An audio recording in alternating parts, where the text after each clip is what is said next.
কারে দেখতে পাবো, আমরা একটা ছোট বোনে দেখতে পাবো, তাকেই আমি চাই জীবন সঙ্গী। তাকে জীবন সঙ্গী হিসেবে চাও। দর্শক আর কিছু বলতে চাও? হ্যাঁ বলতে চাই, আমার যদি কেউ ভালো মনের মানুষ পায় তাকেই আমি জীবন সঙ্গী করতে চাই। মানে ভালো মনের মানুষ পেলে জীবন সঙ্গী করবা, আর ভালো মনের মানুষ না পেলে করবে না।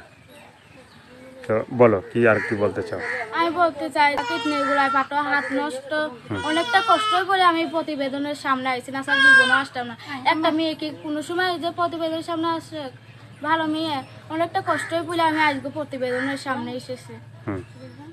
তো এখন আবার যদি তোমার সাথে কেউ যোগাযোগ করতে চায়, হ্যাঁ, তোমার ফোন নাম্বারটা তুমি বলতে পারবা? বলতে পারবো। তুমি নিজে পারবা? আমি পারবো না। আমি বলবো একটা কথা বলে তাদের সাথে তুমি ভালো কথা ভালো ব্যবহার করবা তো? বলবো।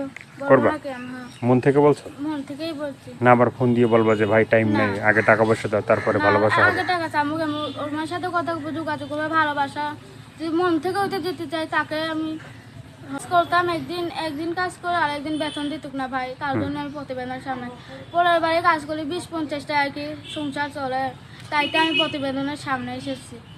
প্রতিবেদনের সামনে আছে। এখন যদি মানে বিয়ে তো হয় না, হয়েছে? বিয়ে হয় নাই। তো এখন যদি কেউ বিয়ে করতে চায় বা তোমার যদি বিয়ের করার জন্য যে ছেলেটা দরকার, কি ধরনের একটা ছেলে পেলে তুমি বিয়ে করবে? আমি কি ধরলাম চেহারাটা চাই না, কালা হোক কি ধলা হোক এটা চাই না, ভালো মনের একজনই আমি চাই, যে আমার কালে 2 মুঠো ভাত তুলে দেবে তাকেই আমি চাই, যে আমার দাদির দ্বারা একটু দেখতে পাবে, আমি দর্শক ভাইলাই করতে চাই, তাহলে এটাই একটুকুই চাই আমি। একটু কি চাও? দর্শক আপুর কথাগুলো শুনলেন, ভালো লাগলে অবশ্যই তার পাশে থাকবেন, সাহায্য সহায়তা প্রেম ভালোবাসা যে যেটা করবেন সেটা আপনাদের একান্তই ব্যক্তিগত ব্যাপার। তো ভালো থাকবেন, সুস্থ থাকবেন, প্রতিদিন একটি হলে ভালো কাজ করবেন, সেটা হয়তো আপনার জন্য না হয় দেশের জন্য। সবাইকে আল্লাহ হাফেজ, সবাই ভীষণ ভালো থাকবেন।